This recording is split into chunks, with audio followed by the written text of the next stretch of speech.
TDE did get a lawsuit over the weekend from two women. That's a weird case. It definitely is, accusing members of their staff of sexual harassment. What's up, everybody? Welcome back to another episode. Please like the video and subscribe. Our target is only 1,000 likes. So Top Dog Entertainment, which is a record label representing some of the biggest artists in hip-hop, has been slapped with a lawsuit alleging sexual harassment and assault. TDE is an independent record label and has represented the likes of Pulitzer winner Kendrick Lamar, Caesar, and Schoolboy Q. Okay, none of these artists are named in the suit or accused of any misbehavior. So two women have alleged that several of TDE's executives and employees committed sexual harassment, assault, and breach of contract against them. The lawsuit claims TDE management turned a blind eye when they were made aware of the allegations at the time. TDE did get a lawsuit over the weekend from two women. That's a weird case. It definitely is, accusing members of their staff of sexual harassment, sexual assault, amongst other things.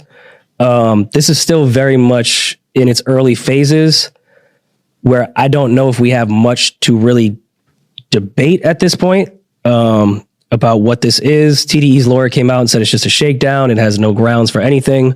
I would be a liar to say that there has not been rumors about certain people within that crew. You can go ahead and say it. We've known about these rumblings for some time now. Yes, and out of respect for victims, yes, people have been quiet about it because we don't respect.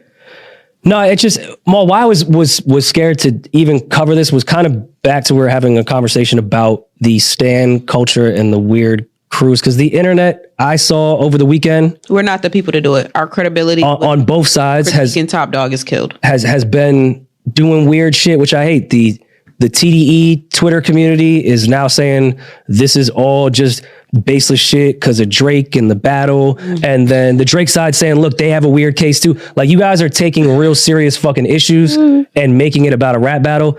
And because we not hear about this before battle? I value perception, even if it is untrue. I know how people view this podcast, and I don't want to start having a conversation about these allegations towards TDE where people will think it's a spiteful situation when it's quite the opposite. You speaking to something you can't control, though. Even if you don't speak on it, of course. But I also, because this is such a sensitive situation that I take very seriously, I want to watch my words, because I know how it will look if we start coming on here saying you guys got weird cases, all this other shit, when I just want any victim to have their actual day in court and justice to happen. And my prayers, which sounds, I know, open-ended, to any women that have experienced this in the music industry, because it's thousands, get their just due. And the people that did it to them see their day. Whether, if it can't be criminal, whether it is civil, somehow there needs to be justice. And I'm not just pointing at TDE in this situation. I hate that they just put Punch's face on the picture of this when Punch isn't even part of the case. Yeah. Like, this is why I hate this entire thing, because Punch is the outspoken one on Twitter with TDE stuff and the battle. Punch isn't in this case. So why is his face up there? Right. But that's why I just want to leave. But you didn't do that, so that doesn't matter. Why are you even? That's not your work. Because I deal with people listening to this podcast and create narratives and perceptions, and that is something, even if we disagree with it, is the reality of the world we are in. The reality of the situation. Podcasting is perception. When have you known podcasting, for the most part, to ever be fucking facts of how people view any podcasters, not just us? Yeah, but Rory, I think the part you're missing is no matter what you do or say, people are going to draw their own narratives. People are going to draw their own conclusions. If this case goes to trial or whatever happens with this case and these individuals are found to be guilty, with all the evidence and everything that come out, there's still going to be people that's going to somehow try to tie this to Drake. Somehow, some way. They said, this is what I'm trying to say. So his dad and all this other weird shit. So without you having to say anything, you just have to understand the type of world we're in.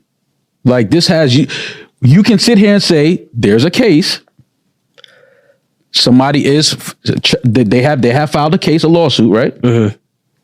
You want the victims to have their day Yeah. have their justice. Always want the truth to come out. Always want the truth to come out. That's all. You don't have to walk on eggshells. I don't want to talk about this. No. It's just being self-aware in the reality that we are in now, where I don't even want to be part of a perception that looks like we are pushing something because of a rap battle, when we know This has for a nothing fact this has nothing to do with All right, rap so that's what we speak to. This has nothing That's to do all. with a Just rap wanted to battle. get that out the way. This has nothing to do with a rap battle. These are women that are accusing employees of TDE of sexual harassment, sexual misconduct, sexual assault, and they want their day in court. Of course, the lawyers responded, said this is just a shakedown. Yeah. We understand that. And one of the victims responded on her story. Her name is Linda Luna. Say her name. Say her name. Linda Luna. She's one of the women involved, and she uploaded a couple of posts.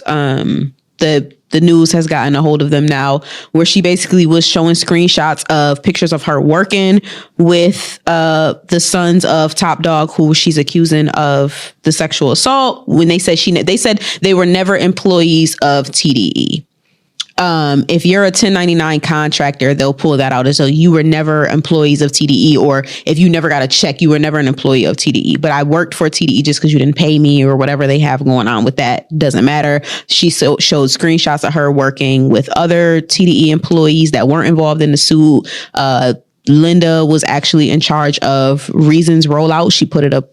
She posted a screenshot of that for one of his projects. So it's about to get nasty from what I'm seeing in the news. It's about to get nasty, and I hope any victim really finds justice, because this is not okay. Yes, any victim of sexual assault, sexual abuse, we hope that they find justice and they get justice, because that's something that nobody should ever have to experience or go through. So yeah, prayers to the victims, and hopefully they, And also, there were one of the things that came out in a bunch of the news articles, and we all know that people pay for news articles to come out. I'm not accusing TDE of that, but sometimes things happen where rumors get started from people behind the scenes. They said that they asked for $48 million. So she said, so Linda came out and said, my legal team nor I have ever asked for $48 million, neither nor any other dollar amount. This is why it's hard for women to come forward, but we will let this play out in court with the evidence. Let it play out in court with the evidence. I like that. Yeah. I like that. 48 million is such a random number. That's why, when I heard that, when they were like, yes, they're suing for 48 million, I was like, that's a really wow. And I mean, I know lawyers and their teams come up with specific numbers that they add up based off, specific charges, and that's valued at this. But yeah, 48 million. When I saw that, I was like, that's odd. It's a weird thing. But again, prayers to all victims, especially over Grammy weekend, when we're highlighting the music industry, because it is very prominent, the same way it is in any other industry that we are in, that tends to happen, unfortunately. But we can get into a little bit more lighthearted stuff.